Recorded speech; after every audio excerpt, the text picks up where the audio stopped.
motema na ngai ezwaka kimia kofanda pene na yo bapasi ya mokili ekendaka Deutéronome 13, Famtemuseboken en suédois, à partir du 1er jusqu'au 4e verset. Mais c'est plutôt le verset 4 qui nous intéresse. Je pense qu'on va prendre le verset 4 pour gagner le temps. Deutéronome chapitre 13 et le verset 4. Je lis au nom du Seigneur, excusez-moi. Vous irez après l'Éternel. Si vous voulez, vous allez marcher derrière. Vous irez après l'Éternel, votre Dieu, et vous le craindrez, vous observerez ses commandements, vous obéirez à sa voix, vous le servirez et vous vous attacherez à lui. Jean chapitre 10, verset 1 jusqu'à 5. Jean chapitre 10, verset 1 jusqu'au verset 5. Jean chapitre 10, à partir du 1er jusqu'au 5e verset. Je lis encore au nom du Seigneur. En vérité, je vous le dis, celui qui n'entre pas par la porte dans la bergerie, mais qui monte par ailleurs est un voleur et un brigand. Mais celui qui entre par la porte est le berger des brebis. Le portier lui ouvre et les brebis entendent sa voix. Il appelle le berger, il appelle par leur nom les brebis qui lui appartiennent et il les conduit dehors. Lorsqu'il a fait sortir toutes ses brebis, il marche devant elles et les brebis le suivent parce qu'elles connaissent sa voix. Elles ne suivront point un étranger, mais elles fuiront loin de lui parce qu'elles ne connaissent pas la voix des étrangers. Amen. Donne-moi un amen bien, s'il te plaît. Amen. Que le nom du Seigneur soit glorifié. Marcher avec Dieu. Avant d'entrer dans mon message, j'aimerais encore nous interpeller. Pourquoi le Saint-Esprit a voulu que nous puissions évoquer ou parler de ce thème? Pour plusieurs raisons. Mais la raison que j'aimerais que tu retiennes ce soir, c'est par rapport à mon introduction durant les séances précédentes. Ça veut dire, Randy, il faut savoir, je suis très content de t'avoir déjà. Comme ça, moi et toi, on interagit comme d'habitude, n'est-ce pas? Si Ketia aussi va nous accompagner ce soir. Voilà. Donc, dans le plan initial de Dieu, lorsque Dieu crée l'homme, l'être humain, le plan initial de Dieu, je ne vais pas rentrer dans toute mon introduction, c'était que Dieu voulait une histoire avec un être avec lequel il pouvait interagir dans une dimension où les deux se comprennent. Ok? Dans une dimension où les deux se comprennent. Pourquoi je dis ça? Parce que les anges sont des créatures qui sont spirituelles. Ça veut dire les anges sont des esprits tels que nous sommes. Mais la différence entre nous et les anges, Ketia, c'est que les anges ne sont pas créés à l'image de Dieu. Les anges reflètent le caractère de Dieu déjà par leur nom. On ne va pas entrer dans ça, on parlera de ça une autre fois. Mais les anges ne sont pas créés à l'image. Quand on dit à l'image, c'est un peu une personne qui est en train de se mirer et de l'autre côté qui est en train de dessiner. Donc il se regarde de lui-même et il est en train de se dessiner. C'est comme ça que Dieu a créé l'homme, que l'homme puisse le ressembler. Et tel que je l'ai dit la fois dernière, tout être qui possède, qui ont la même nature, qui ont une nature en commun, ont la capacité d'interagir. L'éléphant peut facilement communiquer avec un éléphant, le lion peut facilement communiquer avec un lion, le serpent avec un autre serpent. Pourquoi? Parce qu'ils ont la même nature. Les langages qu'ils utilisent sont des langages qui leur sont communs. Donc quand Dieu crée l'homme, il crée un être qu'il voulait voir, il voulait se voir dans l'homme, mais aussi pouvoir interagir avec l'homme. En d'autres termes, Dieu crée l'homme pour que l'homme et Dieu ensemble commencent à marcher.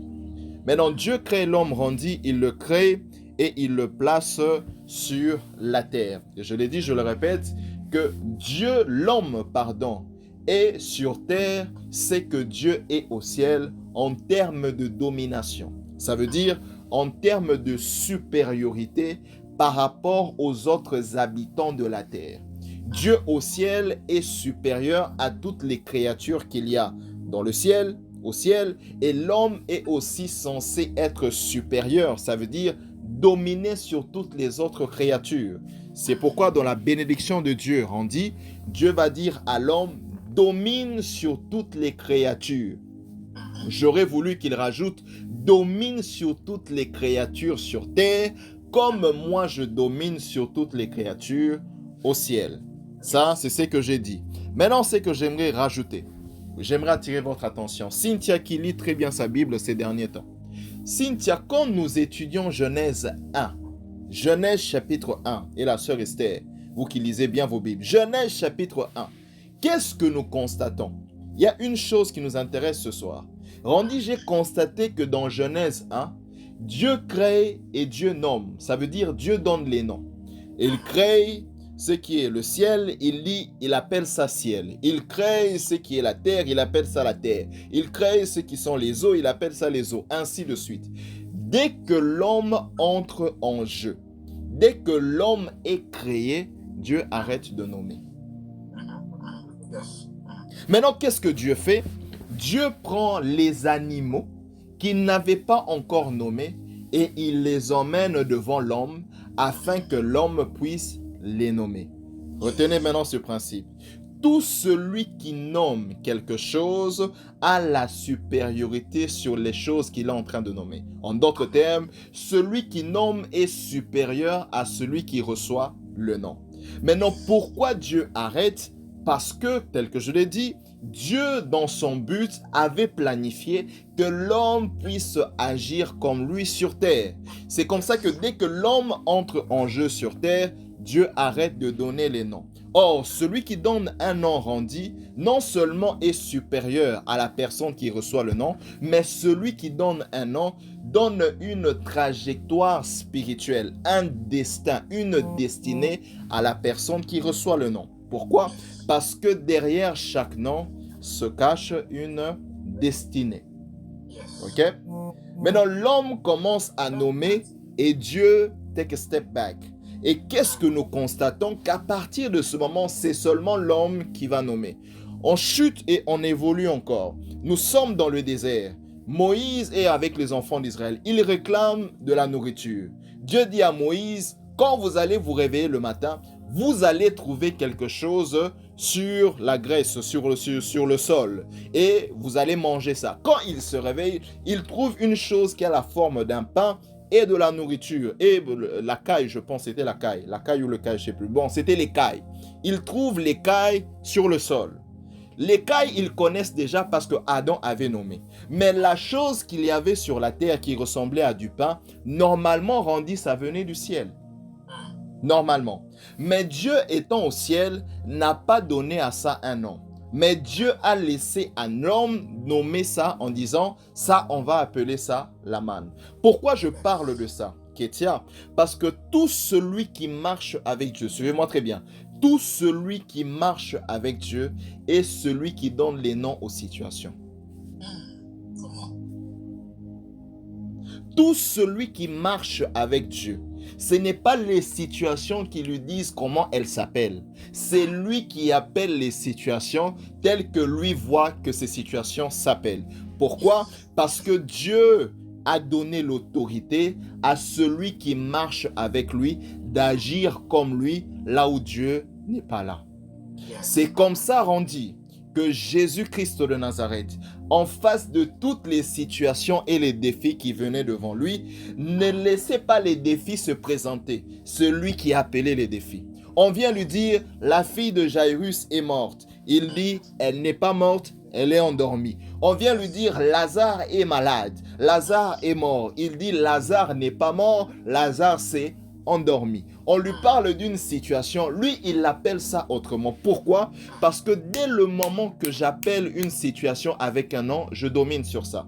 C'est pourquoi j'aimerais dire ceci à quelqu'un dans mon introduction. Marcher avec Dieu te donne plusieurs avantages. Mais l'avantage que j'aimerais que tu retiens dans mon introduction, c'est que celui qui marche avec Dieu a le mandat face à toute situation qui vient. Et il faut que celui qui marche avec Dieu commence à appeler les choses telles que lui les voit. Or, Randy, celui qui marche avec Dieu, ne voit pas les choses en fonction de lui-même, mais il les voit en fonction de Dieu.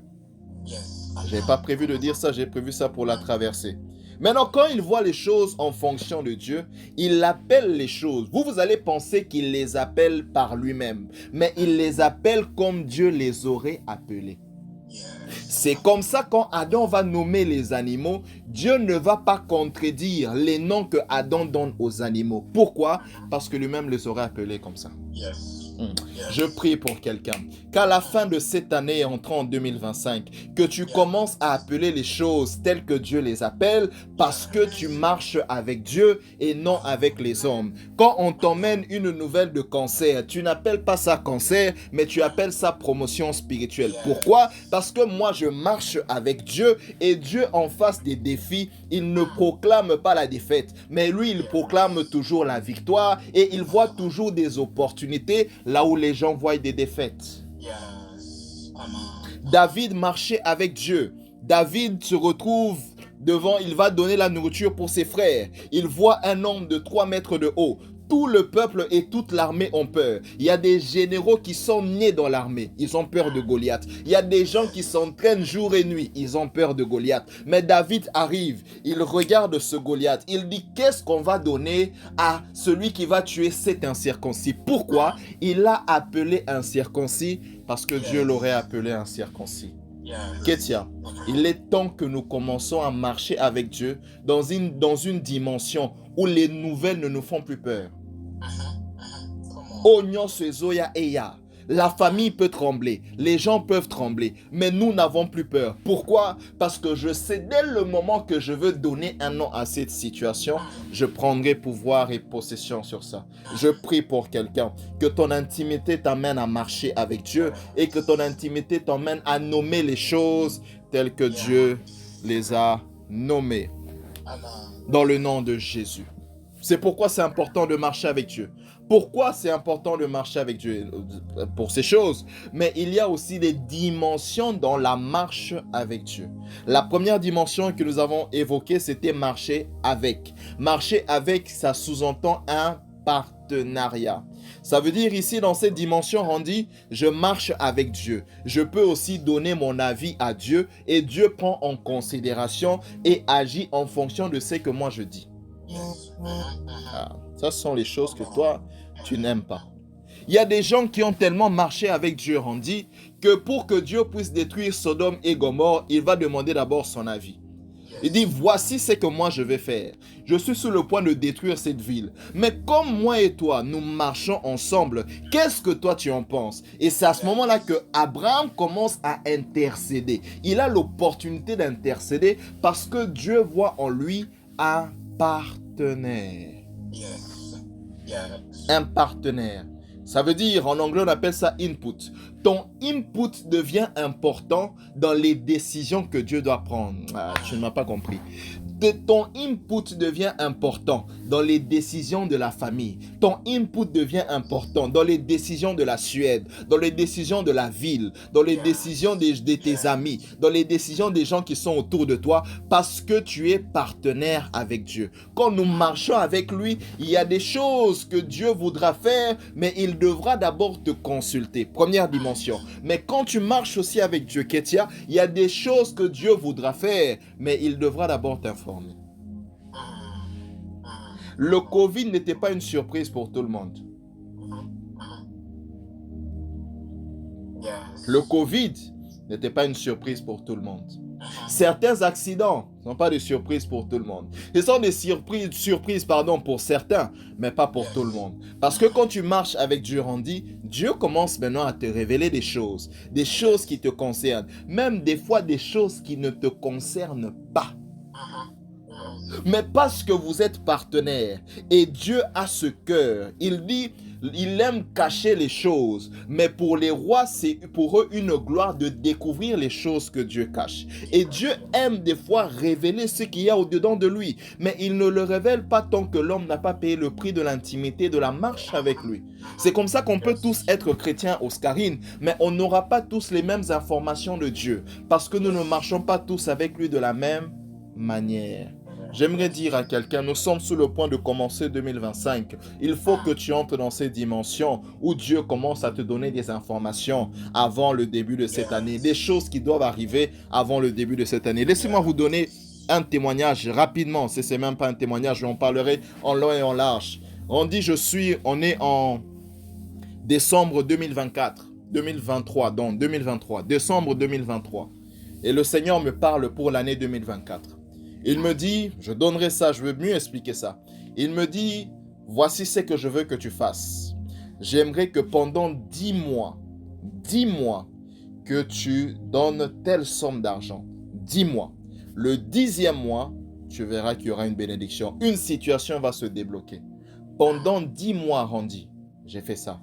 Janvier, février, mars, avril. Je ne savais pas ce qui allait arriver. Tout ce que je savais, Dieu m'a dit, il y a un blocage qui t'attend en 2024. Mais fais ça, le 10e mois, tu vas voir ce qui va se passer.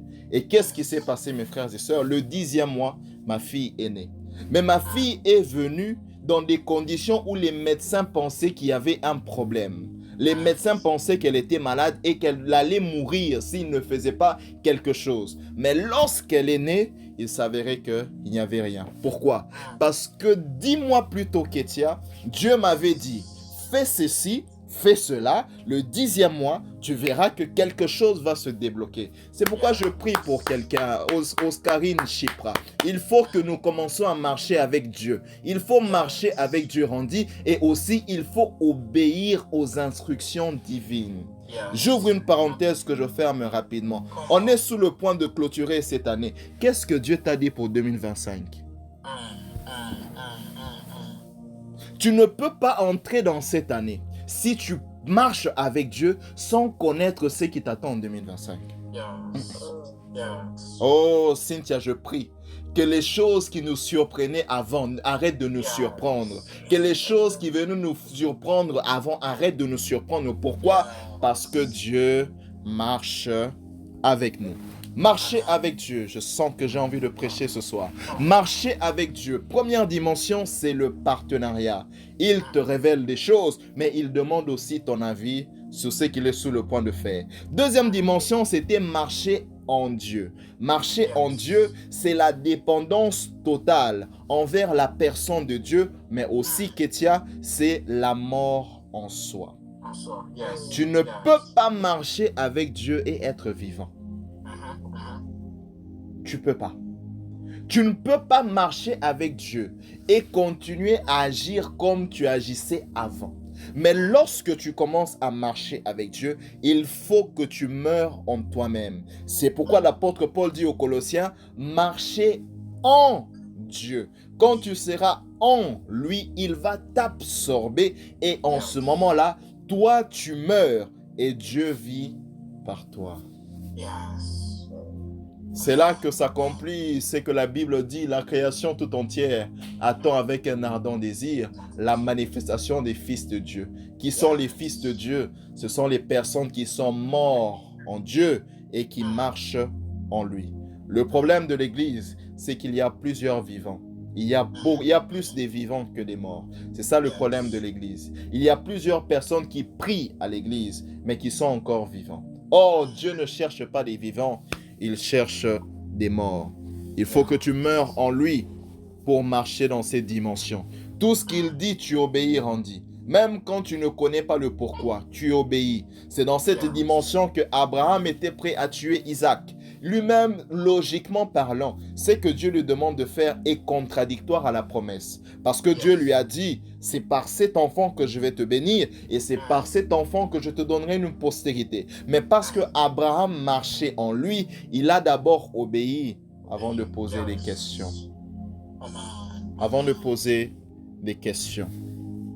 Mes frères et sœurs, nous devons marcher avec Dieu. La troisième dimension, et c'est celle-là que nous allons étudier ce soir, je vais essayer de faire ça en 20 minutes, c'est marcher derrière lui. Marcher derrière lui. Dieu devant, toi tu es derrière. Dieu n'est plus à côté, tu n'es plus en Dieu, mais Dieu est devant, toi tu es derrière. Qu'est-ce que ça sous-entend? Avant de développer cela, retournons dans les deux dimensions. Lorsque nous marchons avec Dieu, on nous appelle partenaires. Lorsque nous marchons en Dieu, on nous appelle morts. Mais lorsque nous marchons derrière Dieu, on nous appelle brebis.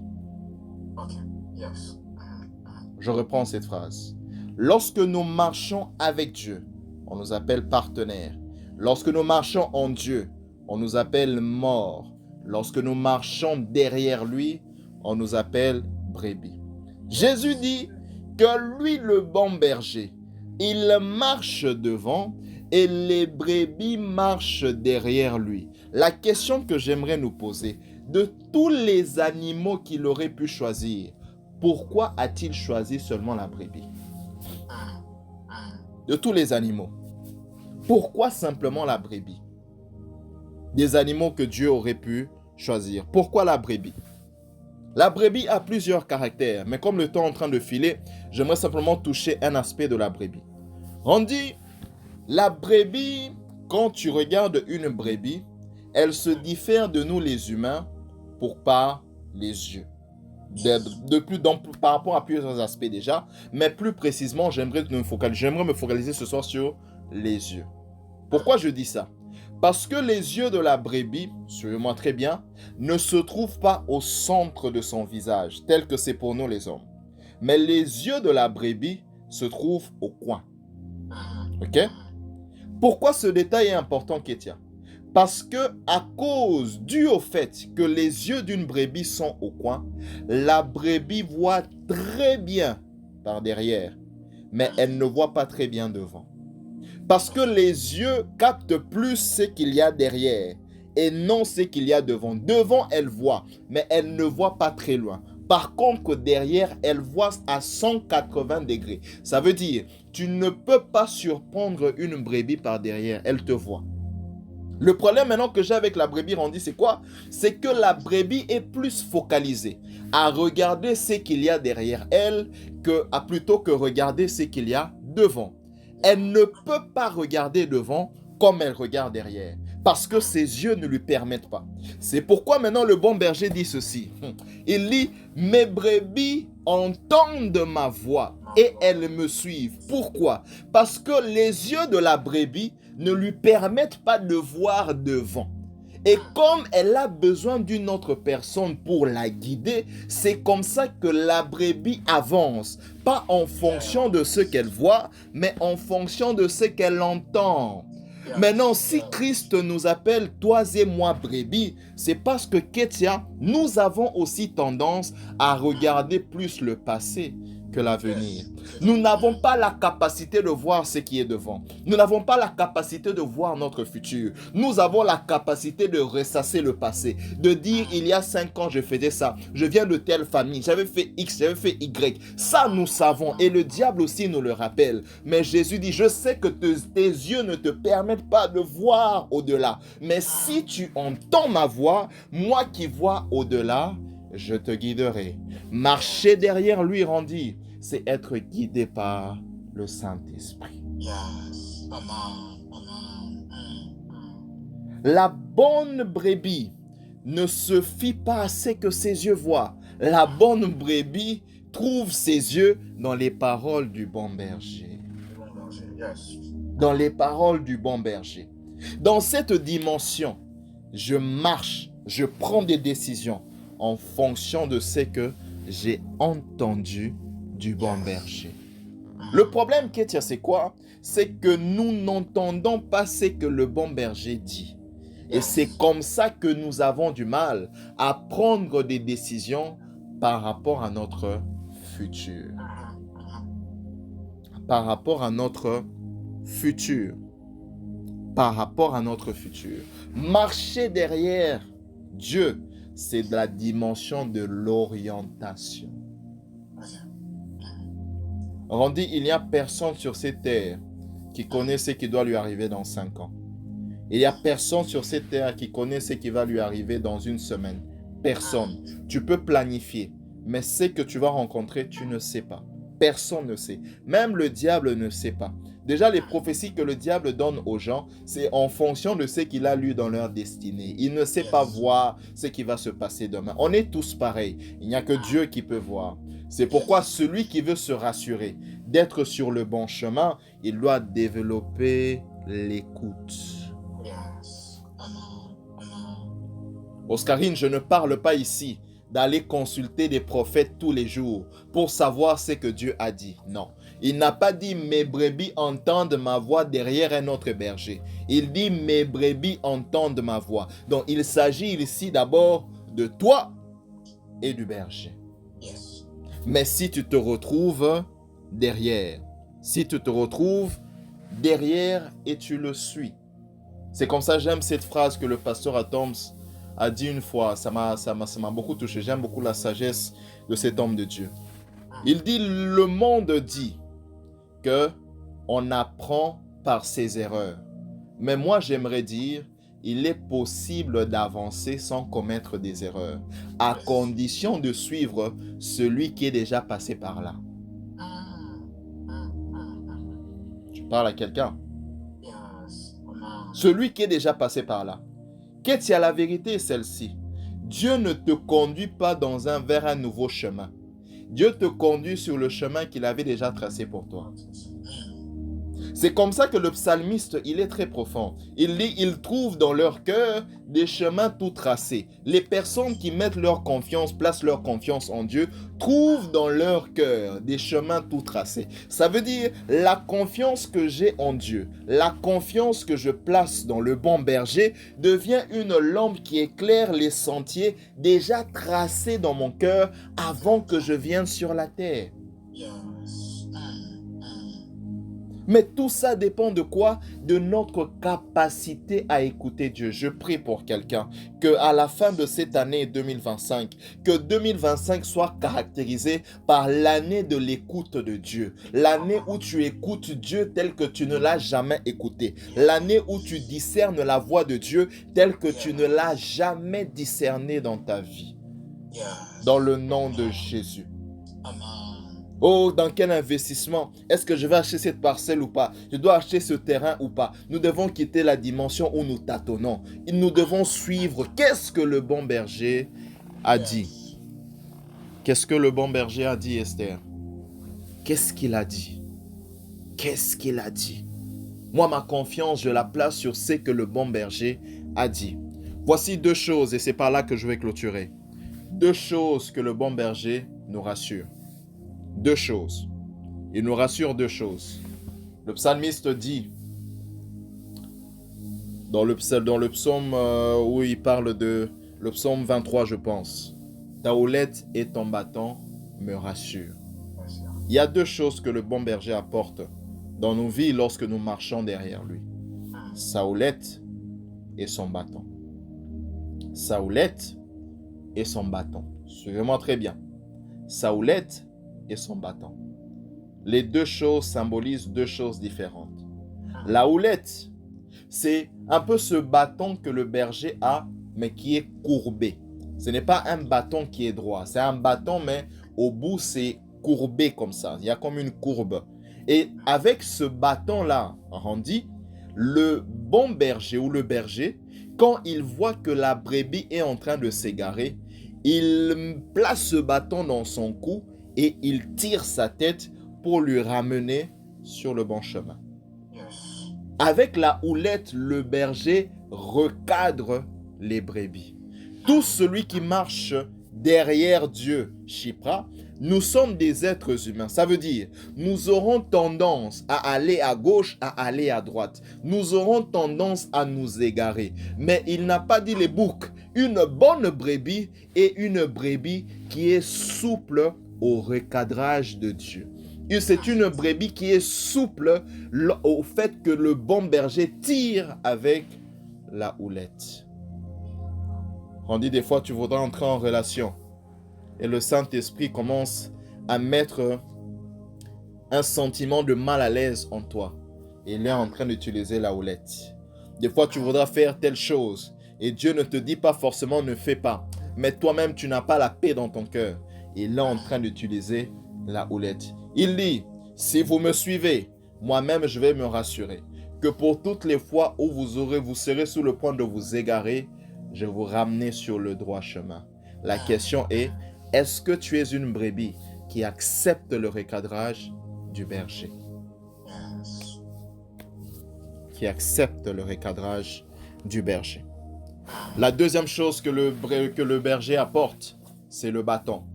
Or, le bâton maintenant, c'est pour frapper les loups qui viennent pour dévorer les brebis. Les bâtons, c'est pour se charger de nos ennemis qui viendront pour chercher à nous tuer, à nous faire du mal. Le berger dit, si tu marches derrière moi, moi j'aurai le bâton et je frapperai tous les loups qui viendront sur notre chemin. Notre chemin. Le bon berger nous rassure deux choses. 1. Le recadrage. Deuxièmement, la victoire face à nos ennemis. Face à nos ennemis. J'aurais voulu illustrer ça en présentiel, mais nous ne sommes pas en présentiel, donc sauf que je illustre ça via Zoom. Voici maintenant ce qui se passe. Le bon berger est devant et nous sommes derrière. Il marche, nous marchons derrière lui. Il marche, nous sommes derrière lui. Maintenant, on dit, il y a un loup qui vient, il y a un défi qui vient, il y a des combats qui viennent. Et le bon berger est la personne qui voit les combats venir avant la brebis. On est là ensemble. Maintenant, quand le combat vient, il y a certains combats que le bon berger enlève, il retire, il met ça de côté. Pourquoi? Il sait que ça, c'est plus fort que toi.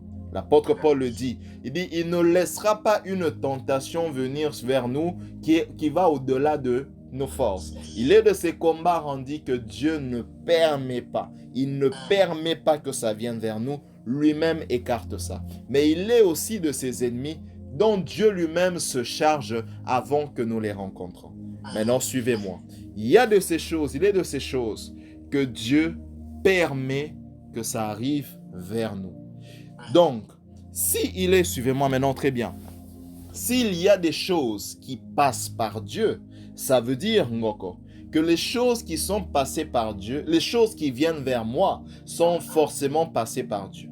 Yes. Les situations qui viennent vers moi, Dieu les a vues avant que moi je les voie. Les problèmes qui viennent vers moi, Dieu les a vus avant que moi je les ai vus. Maintenant, si Dieu a permis que ces choses arrivent vers moi, ça veut dire que dans ces choses, elles ne vont pas me tuer, mais ces choses vont m'apporter une victoire. Je m'explique. Si je sais que en marchant avec mon fils qui est derrière, il y a un enfant de 10 ans qui veut lui faire du mal, je ne vais pas permettre à cet enfant de 10 ans de rencontrer mon fils. Mais si je vois un enfant d'1 année qui veut attaquer mon fils de 4 ans, je permettrai à cet enfant d'1 année d'aller vers le combat. Pourquoi? Parce que je sais que mon fils aura la victoire. Qu'est-ce que je suis en train de dire, Cynthia? Les combats que le bon berger permet qui arrivent dans nos vies sont les combats que le bon berger sait que nous aurions la victoire. Les combats qui sont passés par les bons bergers sont en réalité rendus. Ce sont des annonces. Ça veut dire, ce sont des choses qui viennent annoncer. Tu vois, la chose qui est venue, ça annonce qu'il y a une victoire. D'ailleurs, voici ce que le bon berger fait souvent. Vous avez déjà remarqué ça avec lui. Le bon berger fait ceci, Chipra. Quand un combat vient, il ne te parle pas du combat, mais il te parle de la fin. Il te parle de la fin. Il dit aux disciples, allons à l'autre bord. Il savait qu'il y aurait la tempête en route vers l'autre bord. Mais il ne leur parle pas de la tempête. Il leur parle de la fin de l'histoire. Aller à l'autre bord. Quand la tempête vient, lui, il est calme parce qu'il connaît comment le film va se terminer. Peu importe ce qui se passe au milieu du film rendu, ce n'est pas ça qui est important. Ce qui est important, c'est la fin. Qui est sorti victorieux dans cette bataille? Et Dieu peut permettre qu'un problème vienne dans ta vie, mais avant que ce problème vienne, il t'a déjà parlé de la victoire. Pourquoi? Parce que Dieu, Esther, ne permettra jamais qu'une situation vienne vers toi Et il sait que c'est sûr à 100% que tu vas échouer. C'est sûr à 100% que tu vas perdre cette bataille. Non. Toutes les batailles qui viennent vers nous, Dieu a déjà remporté pour nous. Et Dieu attend que nous puissions aussi remporter ces combats-là. C'est pourquoi j'aimerais dire ceci en clôturant. Mes frères et sœurs, nous devons marcher derrière celui qui voit les choses que nous ne voyons pas, derrière celui qui voit plus loin que nous, derrière celui qui maîtrise les situations plus que nous et derrière celui qui permet à certaines situations de venir vers nous. Je n'ai plus peur de la maladie parce que si le bon berger permet à la maladie de m'atteindre, je sais il y a une gloire qui se cache derrière. Si le bon berger permet que Lazare puisse mourir, je sais qu'il y a une résurrection glorieuse qui m'attend. Si le bon berger permet qu'il y ait une rupture, que j'ai une déception amoureuse, relationnelle, je sais qu'il y a une meilleure relation qui arrive et qui va faire effacer tous ces mauvais souvenirs. Je sais. C'est comme ça, Randy, je clôture avec ça.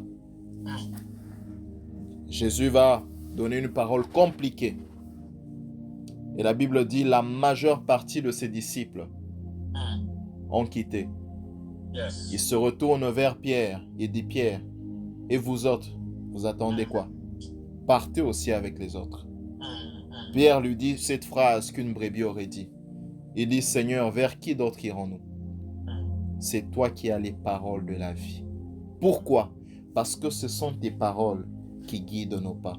C'est ta parole qui nous oriente. C'est ta parole qui nous emmène vers notre futur. C'est ta parole qui nous met sur le chemin de notre destinée. C'est ta parole qui nous rassure pour le lendemain. Même si ce que tu viens de dire ne me plaît pas, je ne comprends pas, j'accepte la houlette parce que je sais que celui qui me tire avec sa houlette, il m'aime plus que tout.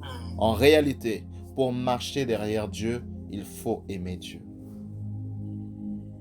Il faut aimer Dieu. Il faut aimer Dieu. J'aimerais t'inviter à prier. Et la prière que j'aimerais que tu fasses, j'aimerais que tu demandes au Saint-Esprit, apprends-moi à t'écouter. Apprends-moi à t'écouter. Et apprends-moi à discerner ta voix. Il n'a pas dit dans la Bible, mes brebis n'entendent pas ma voix. Il a dit, mes brebis entendent ma voix. Le problème n'est pas entendre, le problème c'est discerner. Discerner la voix du bon berger. Savoir que ça, c'est lui qui est en train de me parler. Derrière cette situation, derrière ce refus, derrière ce rejet, derrière ces choses, derrière ces insultes, oui, même derrière les insultes, Dieu peut se cacher derrière. David a dit, pendant qu'on était en train de l'insulter, il dit, laisse-le, peut-être que c'est Dieu qui est en train de parler derrière lui, je suis en train de paraphraser. Peut-être que c'est Dieu qui permet que cet homme m'insulte pour me parler. Même derrière certaines insultes, Dieu peut se cacher derrière. Alors j'aimerais t'inviter à prier. J'aimerais que tu demandes au Seigneur, apprends-moi à t'écouter et apprends-moi à discerner ta voix. Tu ne peux pas marcher derrière lui si tu ne l'écoutes pas. Tu ne peux pas marcher derrière lui si tu ne discernes pas sa voix. Il y a plusieurs voix qui parlent. Mais est-ce que tu es capable à discerner la voix du bon berger? Est-ce que tu es capable à séparer la voix de ton âme et la voix de ton esprit? Dès que la Bible dit, la parole de Dieu vient, elle est comme une épée aiguë à double tranchant qui sépare l'âme et l'esprit. Est-ce que, Oscarine, tu es capable de séparer tes sentiments, la voix de tes sentiments et la voix de Dieu? Es-tu capable de faire cela?